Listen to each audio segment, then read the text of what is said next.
Yo! Video games.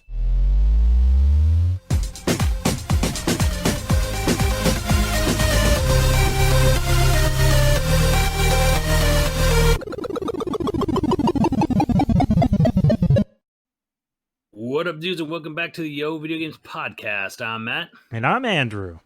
And once again, thank you to all our generous patrons who've kept us going for 322 episodes. Yeah, if you're interested in becoming a patron at any level, please check out patreon.com/YoVideogames. Dude of the week is Saruman209. Saruman. Thank you for that gentle guiding white hand of Saruman. Yeah, a friend to trees. Yeah, very much so. Lord of the Rings Lorax. Friend to trees, just like NFTs. Ooh, okay. Yeah, how is there not like a Saruman coin or something? or Mordor That's coin. that's what's up. That's what we got to do. Precious coins. Made by some totally innocent company called Rivendell Fund. Yeah. Tolkien Estate would probably sue. Anyway, ask me about my balls. Almost rightfully so. How are your balls feeling today, Andrew? My balls are the freshest. I have the freshest balls. Nice. Now, normally we don't read the ad copy, but I saw the line that they sent over, and this is super funny. So I figured it could be the lead-in to us talking about Manscaped today. Roses are red, violets are blue. Don't let a wild. Oh, well, okay. Fuck me up. Fuck me up on that. All right, go ahead. Sorry. Roses are red, violets are blue. Don't let a wild pube wreck you. Ooh. That's poetry. That's nice. That's actually, I want to know who the copywriter was that pitched it. Like, and now I've done copywriting. Worked at an agency, and pitching anything that's humorous is really difficult because most of the people making decisions on this aren't funny. They wouldn't really be like, the funniest shit they've ever seen is like a Geico commercial one time that just like they keep giggling about and emailing to their friends and shit. They're still going. They're still getting their jollies off to the Budweiser frogs. Yeah, I don't know. It's a curse. So I'm surprised that someone pulled that off. It's not the funniest goddamn thing ever, but it's actually it's pretty good. But anyway, it is Valentine's Day, and there should be poetry in the air. You should be reading, I don't know, your favorite poet to maybe not Thoreau, I don't know, but you read some poetry to the person you love. I won't. I'm gonna make it with the head, and I'm gonna let that speak for me. But okay. But you. Maybe you want to read some poetry. Hopefully your poetry doesn't consist of the side of a monster can of energy drinks, but who am I to judge? Look, if I could pull it off, if there's some dude out there that's like hot enough or ripped enough where he could just like read the side of a monster energy drink to get laid, I got no hate for him. I got nothing but admiration. And or pity for his partners. There are some people out there who are just that hot enough, like in that fit enough and everything, and it's like they could literally like go and stand on like whatever, some little stage at a beach and just like read the extreme bullshit on the side of a monster can, and someone's getting wet right in front of them every day. And it's not from the waves of the confronted ocean. With the fact that I had poor luck and was not born like 2 points higher on the scale. If I was just, if I had Brad Pitt's looks, man, I would just be, I'd be a millionaire because I'd be fucking Brad Pitt. Well, there's that. Yeah, he's got talent, but like, he got in the door because he's just downright goddamn beautiful. You think Brad Pitt uses ball trimmers? Or you think he's full bush? Who was it you were telling me doesn't bathe? And then it started to come out like last couple months. It's like him and Matthew McConaughey or something like that. You told me years ago, like, yeah, apparently some of these really gorgeous celebrity actors, they don't shower. They stink really bad. Yeah, they don't bathe regularly or something. Yeah, and then it started to come out where they were starting to admit it and be proud of it or whatever.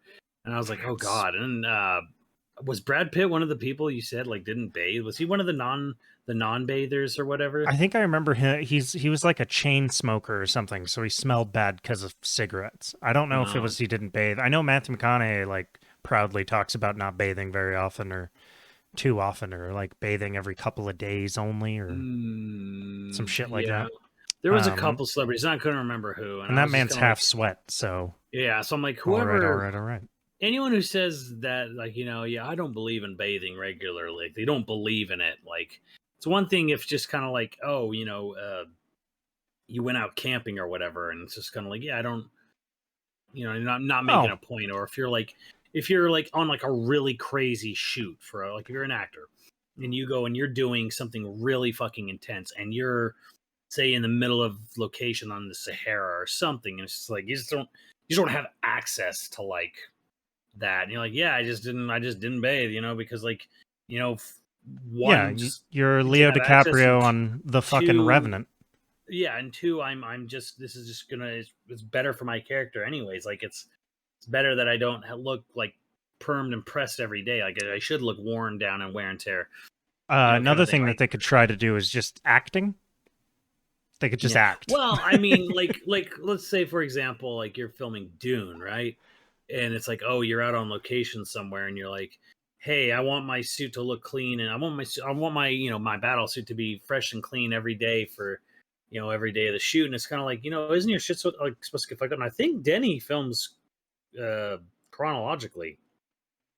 I Oh, think I he mean, I don't know about that, but I mean, I they think he have. does shoot. I will. One of his movies was shot chronologically, and I think so. I think he's at least done that before. So it's kind of like, man, if you're doing like a chronological film, it's like, and you're in a desert, like your shit should look real fucked up by the end of that Yeah, shoot. but they also have the most talented costumers and makeup artists in the like. You don't need to be filthy. You're being an asshole to everybody around you if you're just like out there being like, I I don't know if need to be everyone's filthy. filthy. If everyone's just kind of like camping out in the dunes, Yeah, then the cast is being total assholes to everybody working on that film. So you smell like vomit or like day old dog shit. Like, no, fuck that. Selling experience, man. You have no love for method. I don't. There's been wonderful Laurence Olivier was not a method actor. Okay, but I think people would argue he was a fantastic actor. But sure, plenty of people get like great results doing method, and I'm not gonna shit on him, but like wash your fucking balls. But the least you can do, the absolute least you can do, Yeah, is use because you're crop not an preserver. actor, because you're not actually an actor, and you're not actually on set, and you're not actually doing some method and getting paid $50 million for it, so you can afford to stink. Uh, I mean, if you're getting paid since $50 million, you still don't have an excuse. You gross either way, motherfucker. it doesn't matter. Since you're not that person, you really should be washing your shit up. And there's a wonderful little product, as you just mentioned, that goes with the end of every great, ball scrub is It's crop crop preserver. preserver. Yeah, no, you know what you need. I like to call it a base layer because it goes at the base, right there at the balls. A base layer, You know what I yeah. mean? Form a good base, a good But also maybe good you don't want to put this on your shaft, especially on like Valentine's. Nobody wants that in their mouth. It smells wonderful, but I can't imagine. it's it's a deadly sweetness. Yeah, Just like you will be. yeah. Have you tasted this? Well, I Have got you the tasted lip this? balm. No, that's true, but So I think that's a little different. I think that's made to be safe to go in your mouth. obviously, And that's what but these products do. They make you safe to go in other people's mouths. also makes you safe to look at, so your other partner doesn't have to look at like some fucking Everglade, you know, I think in your nethers. what we're getting at is if you got a dick and balls, you want Manscaped products around this time of year, especially the Especially now. Lawnmower 4.0 and Crop Preserver. They're my two favorites. They're the ones that I use all the time. And I cleaned this before I brought it up this time, so there's no ball hair on my desk this time. Oh my god, dude! I recent use of it, and it's just kind of like afterwards, you're like, man, you don't really want to like, definitely want to clean up, and it comes Yeah. with a little brush and everything, so it's like you got the stuff for it. But yeah, man, if you let that shit go too long, Also, pro tip, and this hasn't happened to me, thank God, because I use a hair trap. But like, if you trim in the shower, be real careful about catching all that air because you will clog your goddamn. I mean, yeah, your shower, your toilet. There's people that flush. It's amazing because even though it might look bushy, you don't realize that it's how much of a forest is coming out of there. And pubes are thick. Yeah, They're like little twigs down which there. is why these products exist to fucking get a handle on this and this weed infestation. to maybe lead to somebody else getting a handle on it. Exactly. And anyway, if you're interested in using these products, we got a deal for you. Use code YoVG at manscaped.com for 20% off and free shipping worldwide. And, thank us later. Tweet me and tell me how fresh your balls are. Thank us later, yeah. I can't wait. Your balls will thank you, and then you can pass that on. I cannot wait for someone to tweet me saying that they have the freshest balls. Just props if you're ballsy enough to do it.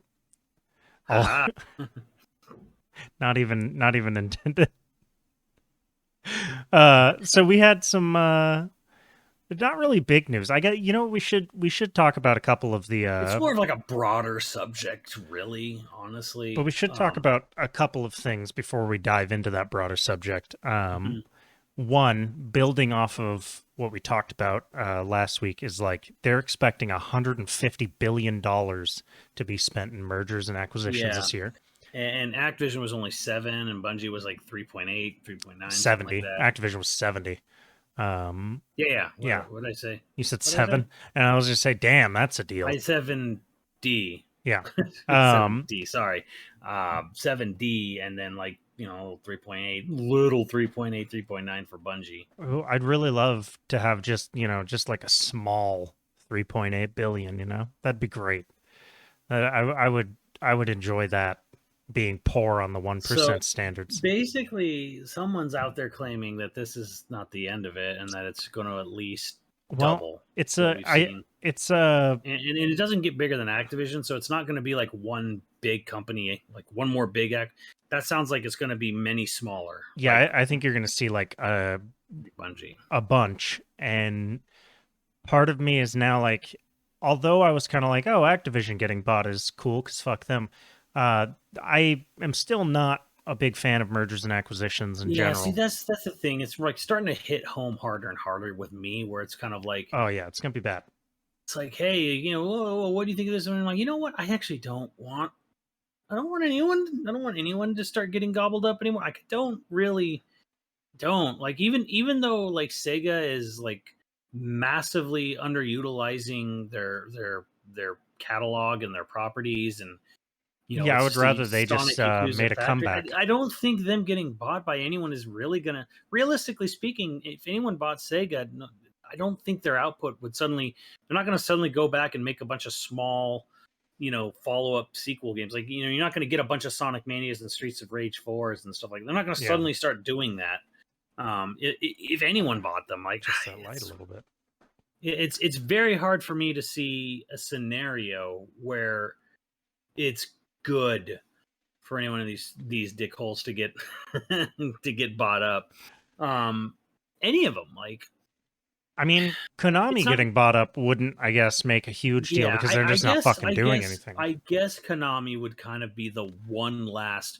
If they got bought, would anyone really be upset? Yeah, they're not doing anything with it. It'd be sad that another kind of like staple third-party company is now going to be only playing ball in one ballpark kind of thing. But where Konami is today, like you say, like, they don't make anything. They shit out a collection every 6-9 months of old games, and it's like, okay, Konami's kind of like that. That's sort of like, this wouldn't be bad because not Konami, you're looking at nothing or exclusivity or nothing. And then when it comes to exclusivity or nothing, I kind of think exclusivity, at least in that sense, kind of wins, because if you're really truly like not gonna do anything, better to sell to someone who will, even if it is exclusive.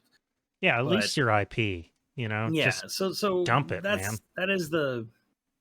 That's like the one kind of like exception, I feel, at this point. But like, when it comes to like Sega, Capcom, Namco in Japan, or really anywhere else, I mean, And so many people are part of Embracer Group, anyways. yeah. It's hard to even imagine who left in North America, Europe is left that hasn't been gobbled up by them in some way. Oh, But well, and something we didn't really talk about last time was like, who would break your heart if they became exclusive?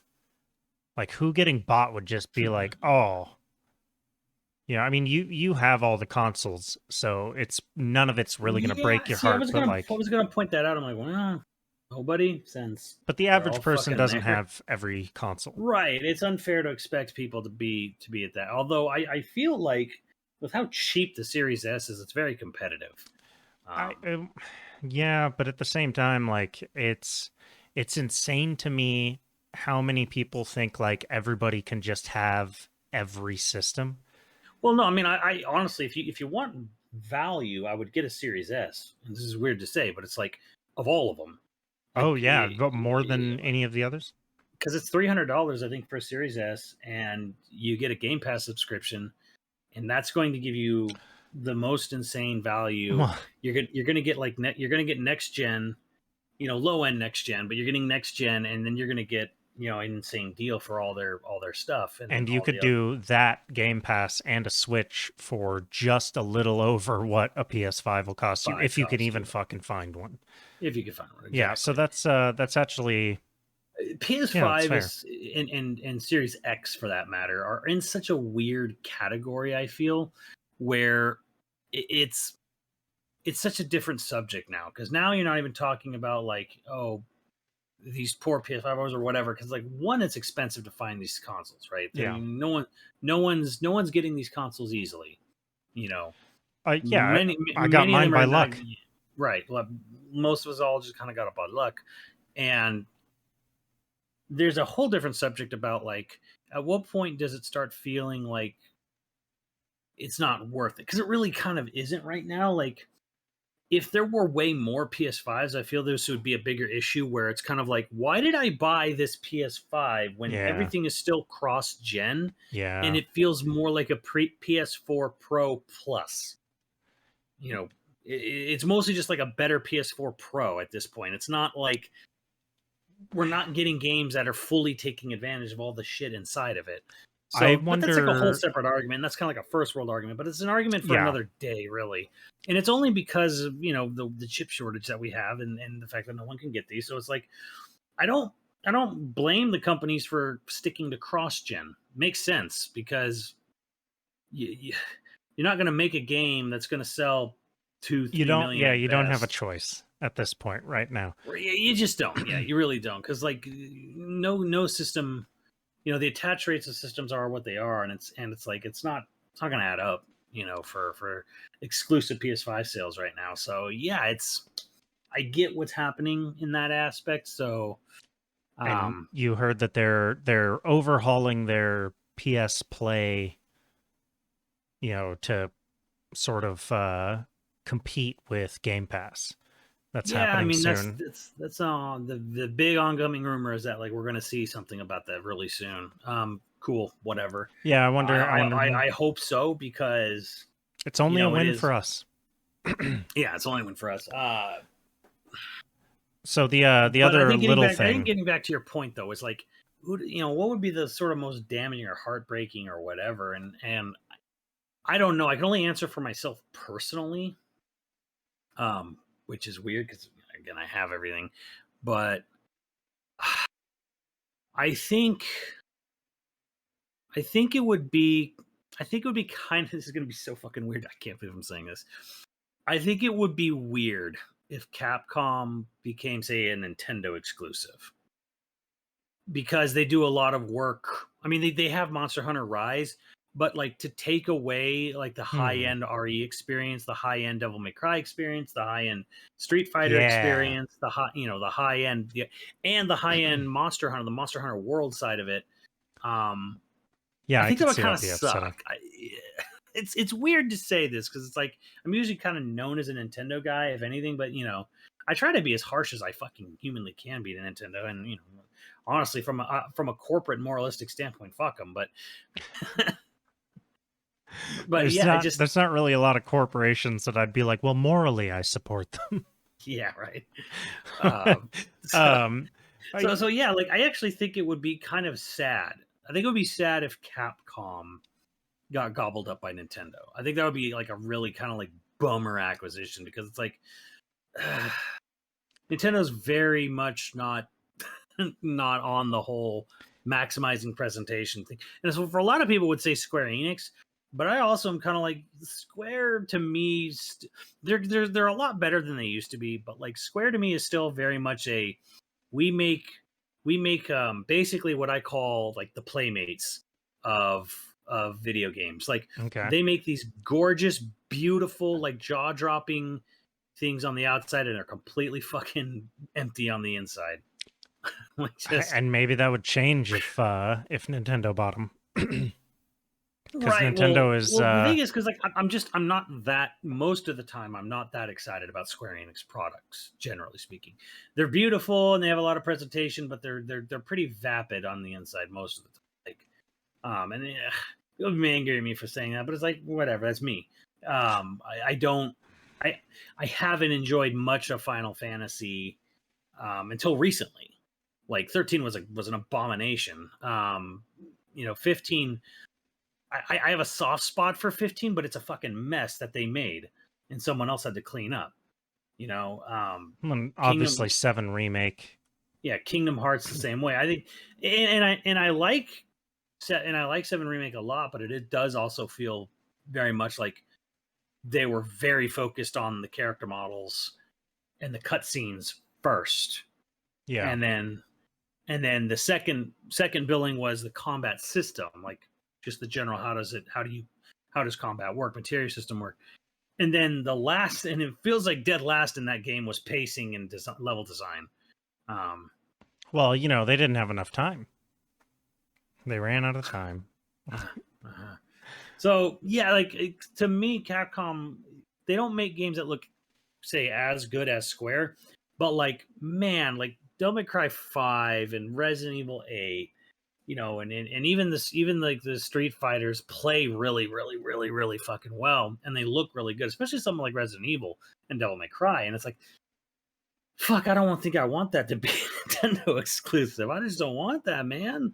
Like, maybe that would be the impetus for Nintendo to finally shoot for.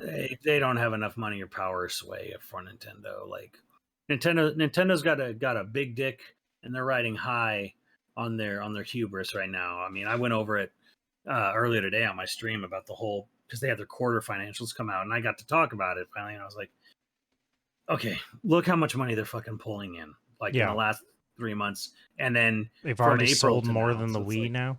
Sold more than the Wii. It's beat the Wii now. Most of Mario Kart 8 has beat all other Mario Karts. God damn. 8 Deluxe, like 43 million copies of that, 37 million copies of Animal Crossing, so it's like 27 million Smash Brothers. It's a titan, it's a juggernaut. But it still sucks that, like, because I'm not even a resolution guy, really. Like 1080 is great, 4K is better, but I will always trade frame rate for resolution. Or resolution for frame rate, rather. You would trade better. You would take worse resolution for better frame rate. Yes, I would trade, and we'll trade in when I'm saying it. I'm saying it in reverse, but I will trade in resolution to get a better frame rate. I will much rather prefer better frame. I can do 1080 60 easy. I could do well, especially on like a screen like that. Right. I could do 900p 60. I could do 720 60. I don't care that much, like, about the resolution doesn't hurt me that, it's not that big a deal when the game feels like shit and plays like shit. Yeah. So, and the thing is the Switch doesn't have either. Yeah. It could someday. Maybe. It really doesn't. It doesn't really have. Most of the time, it's people compromising both to get something to run, rather than people, okay, well, we'll keep it 60, but it'll just be low res. Most of the time, it's not even that. Most of the time, it's worse than that. Most of the time, it's like, can we get this to 30? Can we maybe get it to 720? Yeah, Still waiting for there's them to announce like a Pro Dock. yeah. Well, I don't think they're going to do anything. I think they've seen this chip shortage and are like, we want nothing to fucking do with this. You know, you guys figure it out. You're on your own, kind of thing. We're just gonna. Yeah. I think Nintendo's very much like we're just gonna wait this out. And we've talked about this before, but it's like they're very much in the waiting out. So, and they did address the mergers and acquisition. Where you know what's funny is Nintendo's president said when people were bringing up like the investors were like, "What are you gonna do? What are you basically who are you buying?" And they're like, "We're not buying. We're not planning to buy anyone because you know, and if we did buy anyone, it would have to be someone who fits within or the DNA of Nintendo." So Do nobody. you remember what I told you last time we were talking about mergers and Yes. acquisitions like this? And I was like, and I said Square because I think Square's mindset feels closest to Nintendo's mindset and how they operate and how they value their products and how they sell their products. And so it was funny to hear him basically confirm that, where he's like, you know, we don't like to make acquisitions and stuff. We like unless a company like fits really well with our company philosophy and mindset, our DNA, as he said it. So I was like, yeah. So it's like Square and the Pokemon Company. Well, see, he's not like, and the thing is, like, most of the time these people just kind of like fucking lie or beat around the bush, or you know, they do all the political dancing on all these shareholder questions. But like, he's right there. Like Nintendo, they don't. They've bought they kind of recently bought Next Level Games, and that's only because again, Luigi's Mansion sold 11 million copies, and they put themselves up for sales. They did this gambit, and Nintendo was like, well, we don't really want to lose that. But before that, you know, it had been like 15 years or something. Like they bought a video codec company in France in between that time. But that's not even a developer. So, but yeah, like for the most part, they don't buy developers because they have a very particular way in thinking about how they do and conduct business and operate, and they don't want to bring in someone just because they're popular. It sounds like a good idea. Like it has to be like, again, it would have to be a next level game situation where like this person is bringing in a 12 million seller for them to be like, okay, you know, we'll definitely. And it's not like next level games sold like they had like, let's say they had some completely third party outside franchise, like a Borderlands, if you will. It's not like they're going like, okay, well, your Borderlands game sold 12 million. We'll buy you, so then it'll become a Nintendo exclusive, and we'll sell 12 million only on the Switch. No, it's that they made a Nintendo game. They've worked with Nintendo multiple times in the past. You know, it's like their fifth collaboration project. So they already know that they work well within their system. Yeah, they've been working with them through contract for a while. And now they're really valuable. So like, okay, we'll just gobble you up. You know, Mario and Luigi people can go fuck themselves because those games stopped selling. That's basically what happened. That's sad. So the other small thing we should talk about before we get into the thing that I know you really want to delve into because it breaks your heart, is Shinji Mikami being wrong for the first time ever. I couldn't believe it. I think he's just being humble, man. I think he's just being nice. Like, no, you know what? He hits a certain age and he just decided, no, today I will be wrong. And for those of you that don't know what it is, he was giving an interview where he was saying that if Resident Evil 4 gets remade, he hopes that they rewrite the story and like punch it up and make it better. Like, I hope they make my story better because he says I wrote that story in 3 weeks because I only had 3 weeks. And it's, you know, I think the cheesiness is very much part of the charm. Well, some of the diehard fans claim that a lot of the cheesiness is done by the localization team, and like it's much more serious in the Japanese script. And I'm like, well, then give the localization team a raise. Although I find it odd that the localization team would be so not loose or free or like would take so many liberties with that, yet they didn't ever take liberties before with Resident Evil. Like 5's a pretty serious dour game. Yeah. And his 6s too. 5 and 6 are both melodrama.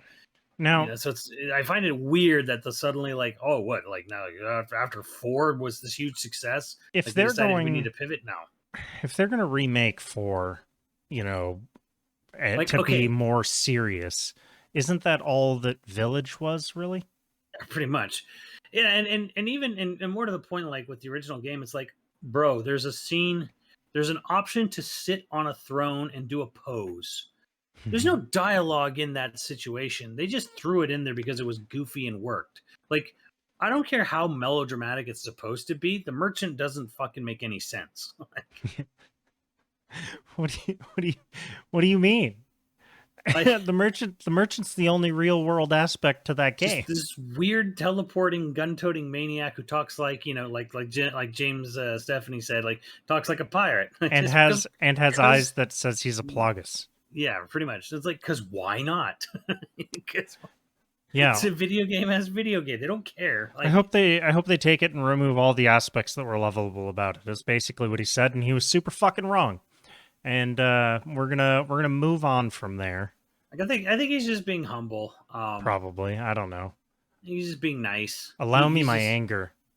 He's just being nice, but it's like, on the same hand, it's also like, even if it was a rush job, and from what I've heard, you know, internally too, like it was, you know, it was very Well, much because like, they built like 3 different versions of it, right. And then Yeah. by the time they got to the version we had, he basically said, forget the story, figure out how to make this fun to play. Apparently that was like a big thing he did at the very start of the development, was just like, stop thinking about how this is, you know, what we're doing with the story, just make the core system work, and Which- then we'll worry about the story. He was like, the gameplay is near perfect.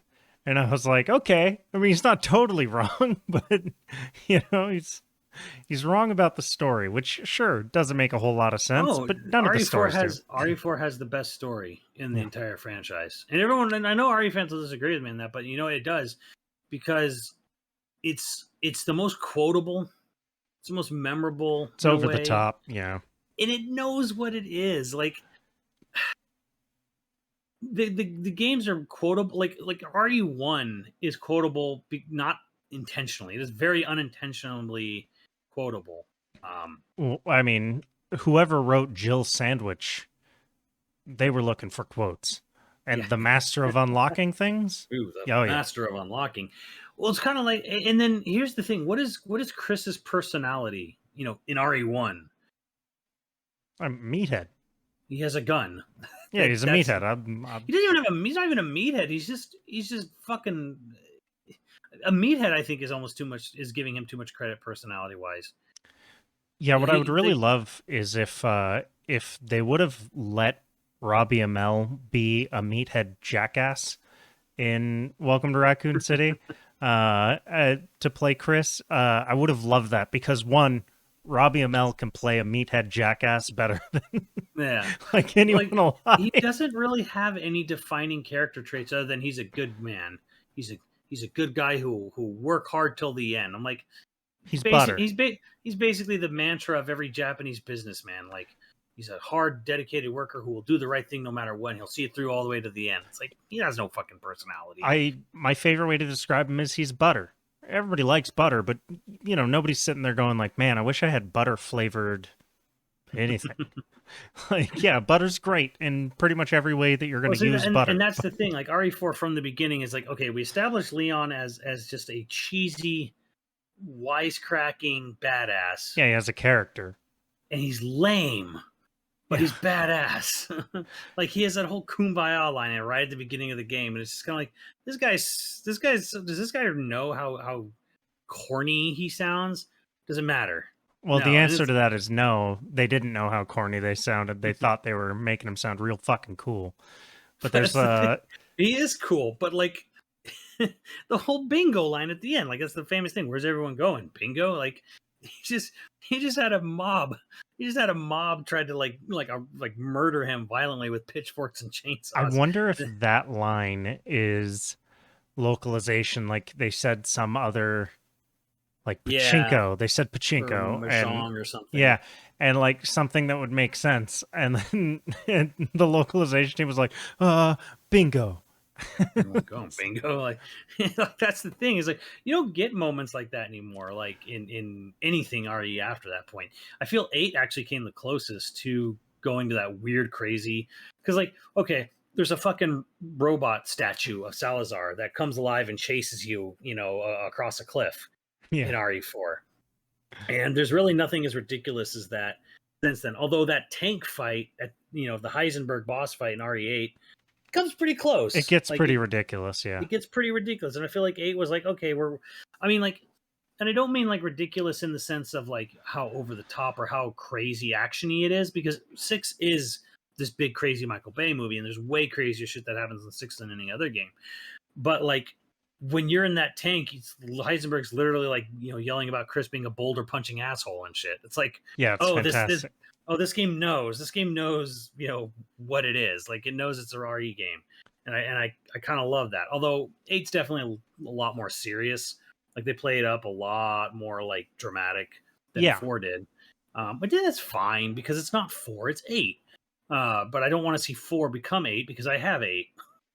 And I liked 8 a lot, obviously. But I would still say that, like, in terms of replayability, I don't think I've ever seen an RE game that has the replayability that 4 did. No, they don't. That 4 does. That HD edition proves it even more, because it's like I could just sit there and fucking veg and play this game forever, kind of thing. Like, it's because 4 knows what pacing is. Even 8, as good as it is, it's set pieces. It's a roller coaster ride. It's a haunted house. Yeah. It's not. I mean, and obviously 4 is obviously set pieces that are in 4, but the enemy encounter design is designed in a way that's gameplay oriented, where it's like you encounter 1 Ganado, and then the next step up is now you're going to encounter 3 Ganados, and now you're going to encounter traps. And now you're going to, and then you're going to get to a village where there's going to be a bunch of them. And there's going to be, now you can go through doors and windows and whatever. And then we're going to add on top of that. Now we're going to add a chainsaw to it, kind of thing.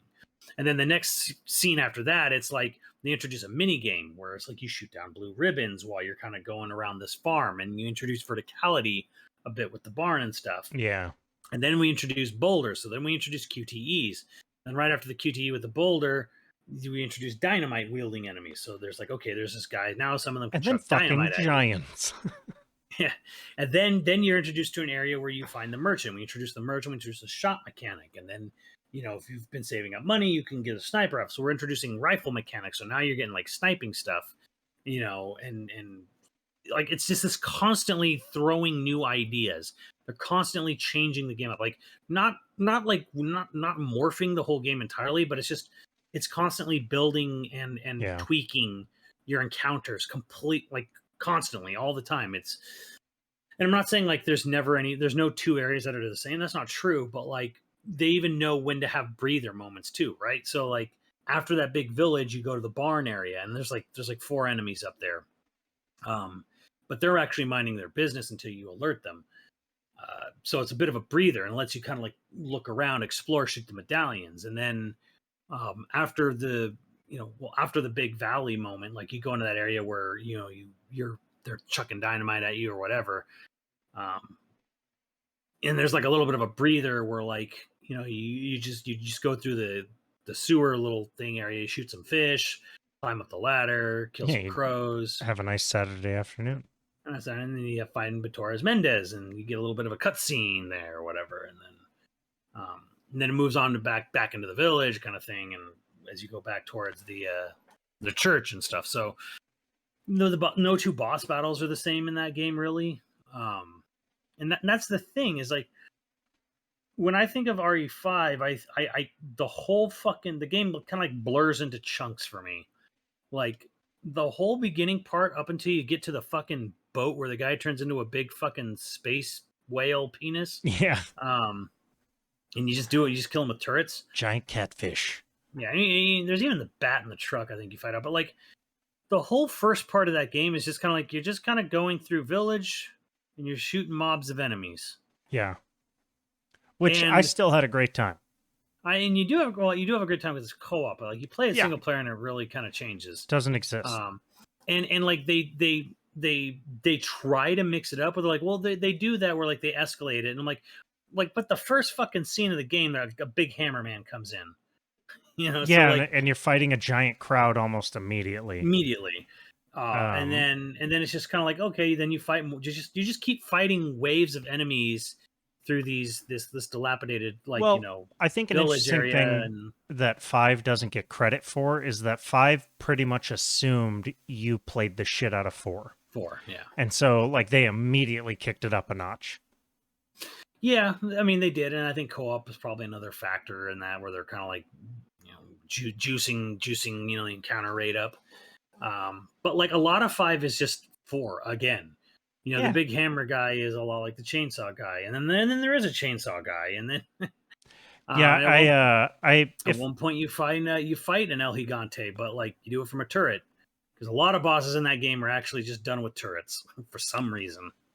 Easier to build that section, I guess. I think it probably also has to do with co-op, because it's so much harder to try to quantify and figure out how much ammo you're gonna have as a team, versus where like in RE4, because it's a solo only game, you can kind of pre-plan how much ammo you should be giving the character before you get to a boss encounter, whereas in a co-op game it's going to be like you never know who's going to be a dumbass and like shoot off all their ammo and whatever. So yeah, well, I mean, you know that based on who's playing what, because if you're a purist and you're playing Chris, you should shoot fucking everything and be the dumbest.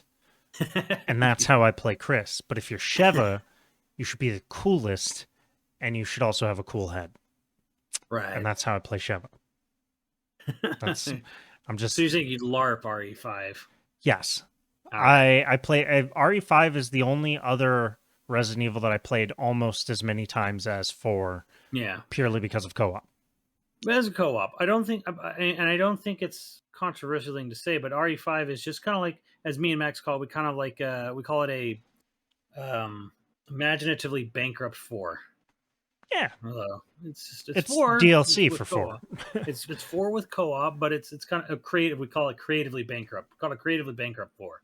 It's just 4 again, but it's got co-op. I will be interested to see what quality of life updates they do to the 4 remake. And the thing is, we're not down on 5. We're not, like, when we say it's creatively bankrupt, 5 is a creatively bankrupt version of 4. I'm not saying 5's bad, because 4 is the greatest fucking game like ever made. 5 just being a sort of co-op follow-up to that is totally fine. Yeah, someone was just like, give me more of that, and they executed. So that's fine. 6 is where I won't defend 6. You got a lot of cool, crazy mobility options in 6 that you can do with the movement, but don't matter. I don't think, I mean, something that I guess I've been giving more thought to is I don't think 6 is quite as bad as we initially shit on it for being, but it definitely isn't great. Well, here's the thing. I would rather replay 6 than Code Veronica or 0. Like, I might shit on 6 an awful lot, and I still, I always will. But when you think about it, okay, like, especially if you have a friend, a co-op buddy to go with, do you want to play RE0 again? Do you want to play Code Veronica again? Or would you rather just run through some co-op on RE6? I'd rather do RE6. Yes, and here's the thing. It's not good, but it's way more, it's more entertaining. If they remade Code Veronica, great. If they remade 0 as a co-op game, like a true co-op experience. Yes. Yeah. Excellent. I'm in. Gimme that shit. Yeah. But okay, let's talk about the real kick to the nuts this week. Is that Platinum, or the president, or is it the president? The current president. He gave an interview. Live services, wants to get into live services. Yeah. And there's already been a lot of contention about how it was translated, and I do want to kind of address that. Because Video Game Chronicles, like, there was a former employee of Capcom. I'm sorry, Platinum. Yeah. How dare JP you? Kellums, who I've always kind of pegged as kind of an asshole, and it's my podcast, I can fucking say that. If you ever wants to come on and prove me wrong, go ahead. I've been wrong about people being assholes before. It happens. But probably he always a lot of times, honestly. Well, probably. I mean, he just always kind of struck me as an asshole.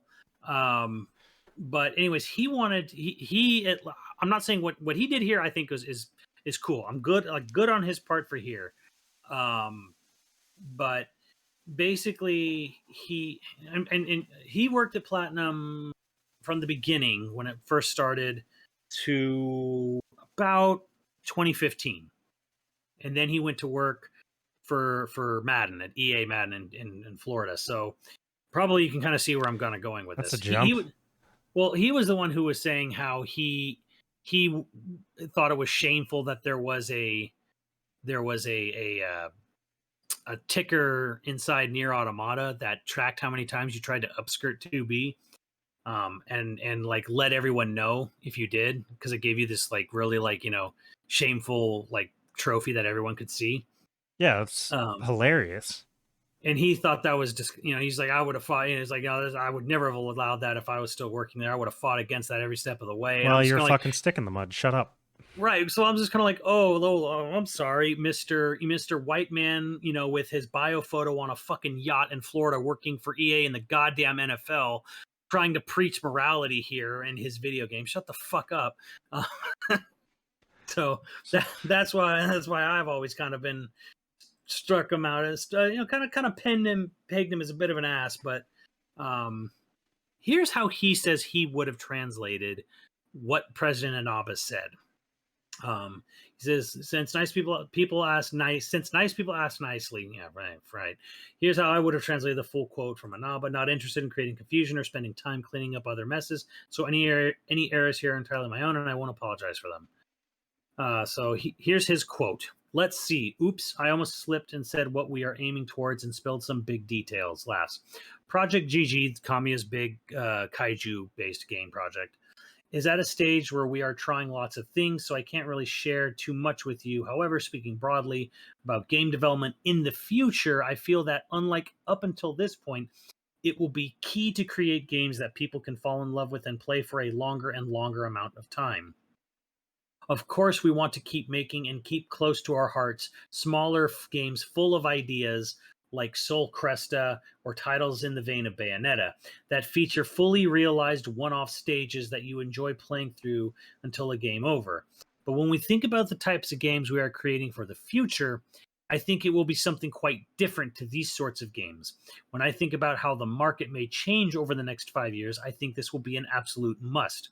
I know that is a pretty ambiguous answer, but that's all I can really say at this point. So it's a little bit cleared up, I guess, but it's still the same. To me, Strike comes off as the same fucking message, which is like they would like to. Yeah, we'll still do smaller projects that are sort of one-offs. Although he's saying like the one-off thing is fully realized one-off stage that you enjoy playing through until the game over. But when we think about, here's the thing. And here's why it's not that big of, it's really not that mistranslated that some people are claiming that it's a clickbaity headline. A year ago, actually 2 years, well, close to 2 years ago now, because in 2020, Platinum Games, who's based in Osaka, established a Tokyo studios, a Tokyo headquarters. And they said when they announced that they were building a Tokyo studio, the explicit purpose of the Tokyo studio was to focus on live service games. This is not actually new for Platinum Games. Okay. And I feel a little bad for Platinum in a sense where they've had a rough couple of years. But I think this, and I see where they're going, but like, I don't think this is the way, because for Platinum in particular, because Platinum has a very specific branding, image, what have you, of the people who know who they even are. And the people who know who they are know them for their character action games. Like basically they're really tight, focused gameplay. That's what they're known for. And no one sits there and thought about, I wish Bayonetta was an always online game with like just sort of like, loot to grind over and over. I wish it was forever. And the thing is that this is not just a Platinum Games thing. This is not. This has been an MO for many studios in Japan and even in the West. Ubisoft has already been all in on these games as service titles. Yeah, like the industry's going that way, period. Yeah, Destiny was like sort of like not not the game that showed them all that, but it was like everyone was kind of on board when Destiny was announced and Activision said they were pumping like $500 million into it. Everyone in the whole industry said, this is it. This is the way. Everyone was convinced that they're gonna, and Destiny was a success, and it is a success. Which is why Sony bought them. So everyone kind of was like, well, they made so much money, and like I said, a good live service title will earn $1 to $2 billion every year. We'll bring that much in if it's good, if it's big and successful. So it's this. I feel it's a gold rush. And if you know anything about a gold rush, you know that most people didn't find any gold. Most people came out poorer than they went in. Yeah, so, well, anything speculative is going to have that happen. Like, that's just how it's going to. Platinum is so late to this party because Activision jumped in, Ubisoft jumped in right away too. Square Enix, they've been jumping into this live service thing. I mean, they technically have an MMO, which is more or less a live service game that's really fucking successful. Yeah, they're the OG live services MMOs. But they had that game Outriders come out last year, which now they're claiming wasn't that much of a success. They have Babylon's Fall coming out in a month, which is going to die immediately, which is Square and Platinum. And then Platinum wants to do more live service. To me, is that even with that other quote by the former employee, it doesn't sound like that different from what people are taking away from it, which is Platinum wants to move towards making live service games. And I think it's a huge mistake, but I understand why they're doing it, and it's because they want money. They've wanted to be an independent publisher for a while. And it's stable. Live services offers a stability that the standard if it hits, yes. Off. If it hits. Even fucking Square Enix's Avengers didn't hit. Yeah. You had BioWare and Crystal Dynamics with Anthem and Avengers, and it's not working. It feels like it's like Google with Stadia. Like Avengers is being kept alive because Square Enix is too stubborn to admit defeat on it. No, that's I think that's totally fair. I think there is probably a model of live services that will hit, that will, make people happy. Probably the free-to-play is the most likely. Free-to-play live services. Sure, but the thing about live service, I feel, is that like you have a couple of your big successes, and people kind of just stay with that. That's that old hockey analogy. Don't go to where the puck is. Go to where the puck is going. Yeah. So right now it's just this Platinum going like, yeah, we think in the next 5 years the future of the game industry is going to be about like games that can last a long amount of time. We can keep providing service. Like no, yeah, I don't see this going well for them. But final thoughts, ending on a positive note. Is there a way that they can win? Is there a way that they can make this? Is there some property that they could do? Unfortunately, the thing is that Platinum's not been that successful at doing what they're good at. That's the problem. Nier's their most successful title, and it's something they don't own. And you've got Nintendo, who genuinely literally just throws them a bone for Bayonetta 2 and 3. Yeah. Even though it's not much of a seller. They've done a lot of contract work that didn't pay off, like Scalebound. And then there's the Psy Games Grand Blue Relink or whatever, which it just keeps looking worse and worse, and it's like it's still not coming out till the end of next year or some horseshit, or maybe it's this year. I don't know, but they got taken off the game development, and then it spent the same amount of time they were on it, off of it now, and it still doesn't look very good, and it's going to end up coming out as this live service game that probably isn't all that. Because most people in America still don't know or care about Grand Blue. The fighting game the fighting game came and went like a fart in the wind. And Japan great, really, though. Yeah, it did look great. But Japan really likes Grand Blue, but Japan doesn't fucking play console games. So, by the time this miserable project comes out, even though it still looks nice, by the time this shit comes out for PS4 in Japan at the end of 22 or 23, wow, Jesus, ooh. I was thinking about this the other day, and I didn't really connect it with Platinum, but the things that Platinum is known for being good at, right, is like a good gameplay loop. They know how to make a good Yeah. gameplay loop. Pacing and gameplay loop, which you don't have in live service. And mechanics. Yeah. Well, how do you create that in live services? And I was thinking, like, you know, they already are working on the kaiju game or whatever. Yeah. But what about a Pacific Rim style big mech v kaiju live services game? That's probably what Project GG is being turned into. Yeah, and then, like, you know, the live services, you can continuously get upgrades for your mech and change what it looks like and shit like that. This is exactly what I thought about. I was thinking this exact same thought you're having now last night. I was like, it's probably going to be, because they showed like what looked like Ultraman or Jet Jaguar from old Godzilla, like punching a kaiju in a city. I'm like, here's what it's going to be. They're going to have like a character customization option for your hero, your big Sentai hero guy who grows really big and fights the big monsters. And there'll be a shit ton of customization. There'll be a shit ton of microtransactions. There'll be this whole roadmap. There'll be like this season pass of like different kaijus that come in at different points in time. You know, is they just sort of slowly introduce them into the game world, and you fight them and beat them down like Monster Hunter or whatever. I'm like, this is what they're going to do with the damn thing. Or, you know, they do something like Chrome Hounds, but doesn't suck.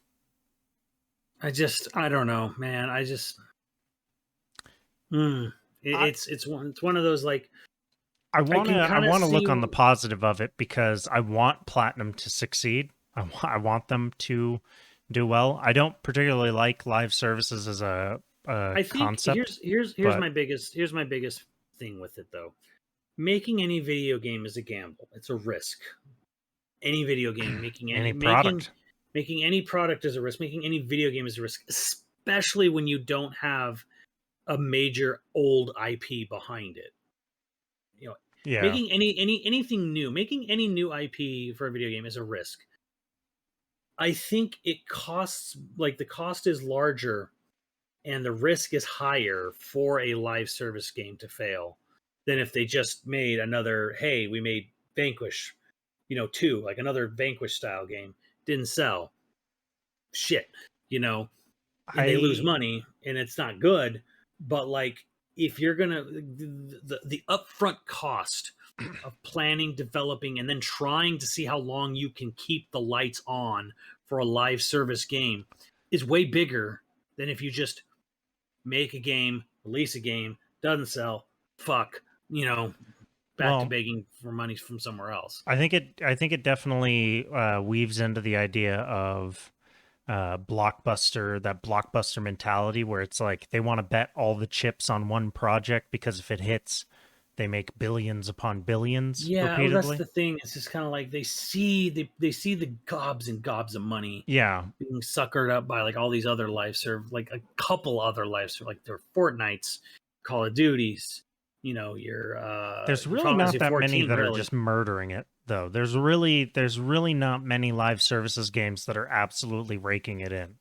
I feel like right now it's the thing to talk about, but they're not actually that dominant in terms of the amount of live services games. I feel like even if a game sounds like it's doing well, like, there always comes a point, like, within a year where it's like, we have to close up shop. It's like, I thought you were doing well. Well, we were, but the cost just spiraled out of control. Like, market changes, blah, blah, blah, blah, blah.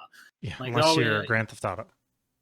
Yeah, and you sell Grand Theft Auto 5 is a live service game, but it's also a massive single-player game, and they've sold 160 million copies because of that. So crazy. It's the best-selling game of all time. Yeah. They sold more GTA 5s than the best-selling PS2, being the best-selling console of all time. They sold more GTA 5s than they've sold PS2s worldwide. So, wow. It's just going to continue to be that way. Like, that's the thing. You see that GTA money, and you want to make GTA money, but you're not GTA. How many... Before we got to live services, before the internet was, like, the dominant form of whatever for entertainment, communication, yeah. When GTA 3 came out, how many games, how many franchises did we see try to be GTA and just never ended up taking off? Like, the only one that's still kind of around limply is Saints Row. Yeah. Yeah, I was trying to think of other GTA clones the other day. like no one's asking for True Crime back, Yeah, or it's like it's True Crime, Street Dogs, Sleeping Dogs. Sleeping Dogs. That's right. Sleeping Dogs was actually really good. It was a Yes. really good game. So I've heard. But then you have a hard time remembering the name. But yeah, no, there was the True Crime series got 2, right? Yeah. Yes. And then there's several games that like did like a GTA style. I feel like every open world game for a little bit. Yeah, and did that. Tried to take not that. around. Look what happened to Crackdown. Oh, one was really well received, 2 wasn't, and 3 fucking farted itself out after years of being in development hell. Forgot that 3 even exists. And So you forgot that 3 even exists because me and everybody else who didn't buy it. Exactly. So Yeah. it's the same. It's the same thing with live services as it was with GTA, as it was with. How many games was going to be the COD killer? Yeah, yeah. I mean, here's the thing. I think the way live services will stick around and the ones that'll keep hitting big are really well done, free to play live services games. Yeah. It's got to be quality. You can't do it without being quality, first of all. But like, which means the only ones who are going to do it are real big, can absorb the blow if it doesn't work out type publishers / developers. Yeah, exactly. That's the thing. Is like, if Apex Legends didn't hit for EA, it was a fun experiment. If this doesn't hit for Platinum, they may not exist anymore. That's what scares me the most. Yeah, is that the cost associated with building and maintaining and running a live service game might fucking sink the whole thing. So yeah, maybe that's glass half empty. I don't know. It's just Platinum used to be one of my favorite developers, but it's kind of like I'm not interested in any Platinum game that wants to be a live service title. Period. I have no interest in Babylon's Fall. Every time I've seen that game, it has looked worse. Each time it's been shown. I keep forgetting what Babylon's Fall is actually going to finally be about. I was so amped for it, and then we saw that one trailer that made me just kind of like, oh, like a sad fart that just lingered too long. Yeah.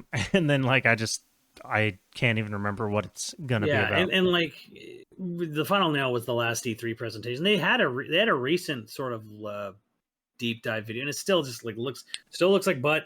Still looks like nothing I want. And it's been in development for like 5 years, right? Yeah, pretty much. It's been around 5 forever. years. Yeah. Well, on the note of a sad fart. Well, at least with here's the hope, because Babylon's Fall is going to fail. It doesn't have a fucking prayer. There are 4 fucking Square Enix games releasing in March, and they're not going to give a lot of. They're not probably going to give a lot of leeway. Chocobo's Dungeon, Triangle Strategy, Final Fantasy Origins, Stranger of Paradise, and Babylon's Fall, all releasing the same fucking month in March. And I don't think Square is going to put a whole lot of effort behind Babylon's Fall. And the thing is going to fail. It has terrible word of mouth. There was a closed beta. Nothing good came out of it. Everyone who's played it said it sucked.